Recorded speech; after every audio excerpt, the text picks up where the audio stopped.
নমস্কার বন্ধুরা, নবদিগন্ত চ্যানেলের পক্ষ থেকে আপনাদের সকলকে জানাই স্বাগতম।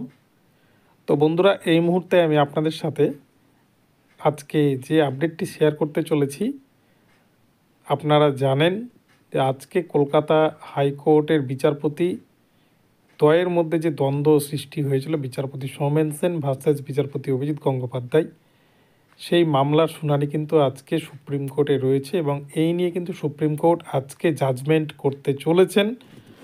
তো এই প্রসঙ্গে কলকাতা হাইকোর্টের বিখ্যাত আইনজীবী সৌমিক বাগচি মহাশয়, উনি বিচারপতি সৌমেন সেন এবং বিচারপতি অভিজিৎ গঙ্গোপাধ্যায়কে নিয়ে কী গুরুত্বপূর্ণ মন্তব্য করলেন, এবং তিনি একটা কথাই বললেন যে বিচারপতি সৌমেন সেন এখনও চুপ রয়েছেন কেন, বিচারপতি অভিজিৎ গঙ্গোপাধ্যায় এরকম একটা গুরুতর অভিযোগের পরেও তিনি চুপ রয়েছেন।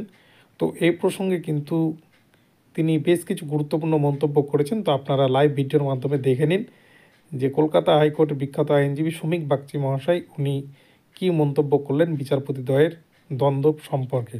তবে তার আগে বলে রাখি যে আজকে সকালে সকলকে গুড মর্নিং জানিয়ে আমি ভিডিওটি শুরু করছি, এবং যারা প্রথমবার আমার চ্যানেলে এসেছেন আপনারা অবশ্যই আমার চ্যানেলটিকে সাবস্ক্রাইব করে অল নোটিফিকেশন অন করে রাখবেন, এবং এ ধরনের আপডেট সবার আগে সবার প্রথমে পাওয়ার জন্য আপনারা অবশ্যই চ্যানেলটিকে ফলো করবেন। তো চলুন আমরা এবারে লাইভ ভিডিওটি দেখে নিই।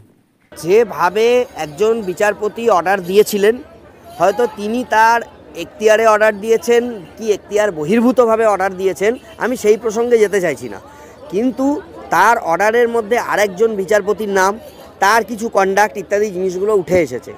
আমার মনে হয় এটা শুধু কলকাতা হাইকোর্টে নজিরবিহীন নয়, সারা দেশের পক্ষেও একটা নজিরবিহীন ঘটনা।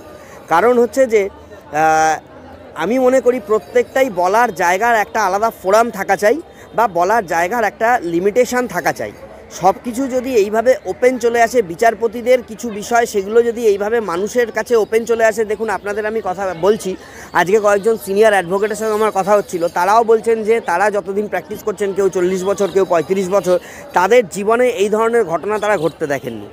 ভারতবর্ষের অন্য কোনো জায়গায়, অন্য কোনো হাইকোর্টে যারা আমাদের দাদারা বা দিদিরা রয়েছেন, ভাই ব্রাদার বন্ধুরা রয়েছেন, তাদেরকেও আমি জিজ্ঞেস করেছি, তারাও বলছে যে কি হচ্ছে এইসব কলকাতা হাইকোর্টে, এরকম তো নজিরবিহীন, এরকম ঘটনা কখনোই আমরা দেখিনি। এবং সুপ্রিম কোর্ট আজকে স্টে দিয়েছে, সুতরাং এই বিষয়ে সুপ্রিম কোর্টই মানে বিচার্য বিষয়টা সুপ্রিম কোর্ট অবধি গড়িয়েছে। এখানেও চিফ জাস্টিস রয়েছেন, তিনিও মনিটরিং করছেন।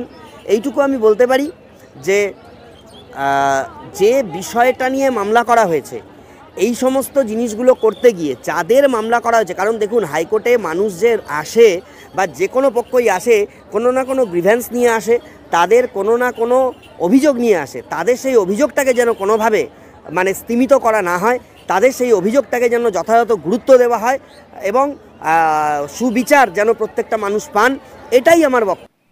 এবারে আমরা শুনে নেব রাজ্যের শাসক দলকে নিয়ে আইনজীবী সৌমিক বাগচি কি বললেন। দেখুন এটা তাদের একটা স্ট্র্যাটেজি, এটা তারা আগেও করেছিল, রাজশেখর মান্থাকেও এটা তারা করেছিল, এবং করতে গিয়ে যে সমস্ত এজলাস বয়কট করতে গিয়ে আমরা যখন তার বিরোধিতা করেছিলাম, আপনারা দেখেছেন কয়েকজনের নামে শেষমেশ এফআইআর হয়েছিল, কয়েকজনকে নিঃস্বার্থভাবে ক্ষমা চাইতে আসা চেয়েছিলেন কয়েকজন। আজকে আরও একটা আপনাদের আমি খবর করেছিলাম যে কয়েকজন জাস্টিস তাদের নামে প্রকাশ্যে পোস্টার পড়েছে, সেটার বিরুদ্ধেও আমি এফআইআর করেছিলাম। দেখুন ব্যাপারটা হচ্ছে যে শাসক দলের কাছে এখন এইগুলো একটা ইস্যু হয়ে দাঁড়িয়েছে, যেহেতু উনি একটা আজকে মন্তব্য করে দিয়েছেন, সেই জন্য শাসক দল এখন সেই ব্যাপারটাকে একটা ইস্যু ধরছে। কিন্তু তাদেরও এটা বোঝা উচিত যে বিচারকদের বিরুদ্ধে এইভাবে কোনো কথা তাদের বলার কোনো এখতিয়ার আছে কিনা, তাদের বলার কোনো রাইট আছে কিনা, সেটাও তাদের চিন্তাভাবনা করা উচিত। কারণ এইটা বলে তারা যে কোড অফ কন্ডাক্টের মধ্যে পড়বেন না, তারও বিচার তার বিচারটা কে করবে? অলরেডি যে বিষয়টা সুপ্রিম কোর্টের বিচারাধীন হয়ে গেছে এবং সুপ্রিম কোর্ট স্টে করে দিয়েছে, সেই বিষয়টাকে নিয়ে চর্চা করা বা সেই বিষয়টাকে নিয়ে কোনো তির্যক মন্তব্য করা বা সেই বিষয়টাকে নিয়ে বারবার হাইলাইট করা, এগুলোও কিন্তু আমি মনে করি যে আইনের পরিপন্থী হয়ে যাচ্ছে, এবং যারা এটা করছেন তারা হয়তো আইনটা সঠিকভাবে জানেন না বা তাদের কাছে সঠিকভাবে আইনের ব্যাখ্যাটা করা হয়নি। তাদের সঙ্গে অনেক সিনিয়র অ্যাডভোকেটরা রয়েছেন, তারা বড় বড় নাম এই রাজ্য রাজনীতিতে শাসক দলের।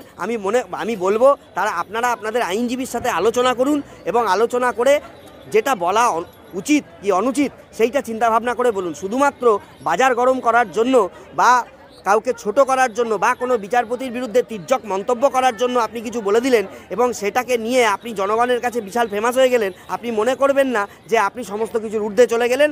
আপনার কতটা এখতিয়ার আছে আপনি সেটা চিন্তাভাবনা করে বলুন। বিচারপতি অভিজিৎ গঙ্গোপাধ্যায় সাংসদ অভিষেক ব্যানার্জির সম্মানহানি করছেন। তো এ প্রসঙ্গে সুপ্রিম কোর্টের আইনজীবী মনু সিংভি মহাশয় এমন মন্তব্য করেছিলেন। তো এ প্রসঙ্গে শ্রমিক বাগচি মহাশয় কি বলেছেন আমরা শুনে নেব। আমার তো হয়তো অত হাই প্রোফাইল মক্কেল নেই, কিন্তু আমরাও আইনজীবী, তিনিও আইনজীবী, আমাদেরও অনেক মক্কেল রয়েছে। আমি এটা বলতে চাই যে তার মক্কেলের সম্মানহানি হচ্ছে, এই কথাটা আজকেই প্রসঙ্গক্রমে কেন উঠে আসলো?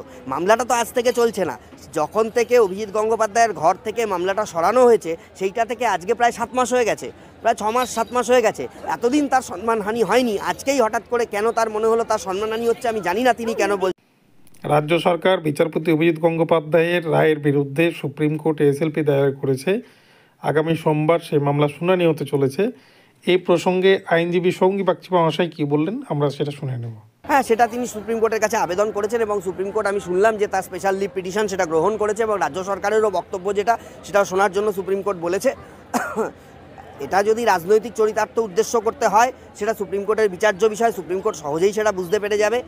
আর যদি মনে হয় যে না তাদের কোনো যুক্তি আছে, যুক্তিগ্রাহ্য ব্যাপার আছে, তাহলে তো সোমবার মামলার হেয়ারিং রয়েছে, আশা করা যায় আমরা উত্তর খুব তাড়াতাড়ি পেয়ে যাব। আজকে জাজমেন্টের জন্য প্রাক্তন শিক্ষামন্ত্রী, এত দুর্নীতি ধরা পড়েছে, এখনও তিনি জেলে রয়েছেন। আরও অনেকগুলো শিক্ষা দপ্তরের সাথে যুক্ত বহু মানুষ জেলে রয়েছেন, 1-2 হয়তো বেল পেয়েছেন, বাকিরা বেলও পেতে পারছেন না, প্রতিনিয়ত ধরা পড়ছে। উনি তো একজন মসিয়া, উনি সাধারণ মানুষের কাছে একজন মসিয়া। এবং রাজ্য সরকারের ত্রাসের কারণ আমার মনে হচ্ছে যে কারণে তাকে আখ্যা দেওয়া হচ্ছে, এই আখ্যাটা দেওয়াটাও ঠিক নয়। তার কারণ হচ্ছে যে ওনার ঘরে আমি একদিন মামলা করতে গেছিলাম, তিনি কিন্তু রাজ্য সরকারের সম্পর্কে অন্য মামলা যখন তিনি করছিলেন, একটা সার্কিট বেঞ্চের মামলা করছিলেন, সেখানে কিছু একটা বিষয়ে কোনো একটা অনুমতিপত্র দেওয়ার বিষয়ে সরকারের যে অ্যাডভোকেট তিনি বললেন যে আমি একটু সময় লাগবে, আমরা 1 মাস বা 3 সপ্তাহর মধ্যে ওটা দিয়ে দেবো। উনি সেটাকে গ্ল্যাডলি অ্যাকসেপ্ট করলেন এবং করে বললেন যে 2 সপ্তাহ বা 3 সপ্তাহ সময় দেওয়া যেতেই পারে, অন্য একটা মামলার পরিপ্রেক্ষিতে। সুতরাং দেখুন, কয়েকটা মামলায় উনি যেটা বলেছেন সেইটার পরিপ্রেক্ষিতে একজন মানুষকে বিচার করা এটাও তো ঠিক নয়। কিছু জায়গায় যদি রাজ্য সরকার অন্যায় করে থাকে এবং সেই অন্যায়টা যদি পরিষ্কারভাবে চলে আসে, তাহলে কোনো বিচারপতি তার কাছে তো পাওয়ার রয়েছে, তিনি বলতে পারেন। এবার রাজ্য সরকার যদি মনে করে যে এটা রাজ্য সরকারের বিরোধিতা হয়ে যাচ্ছে, তাহলে সেটা রাজ্য সরকারের ব্যাপার, এখানে আমার কোনো বক্তব্য নেই। আমি অন্তত এইটুকু বলতে পারি, আমি তাকে শ্রদ্ধা করি এবং তিনি একজন যথেষ্ট ভালো বিচারক, তিনি একজন বিবেচক এবং তিনি আজকে অনেক হয়তো তিনি কিছু কথা বলেছেন অন্য একজন বিচারপতি সম্পর্কে, একজন বিচারক তিনি তার কাজ করেছেন এবং মানুষের পাশে যদি কেউ দাঁড়াতে চান, তার জন্য যদি কারোর দিকে আঙুল তোলা হয়, তাহলে হয়তো তিনি সঠিক পথেই যাচ্ছেন, এটাই আমি মনে করি।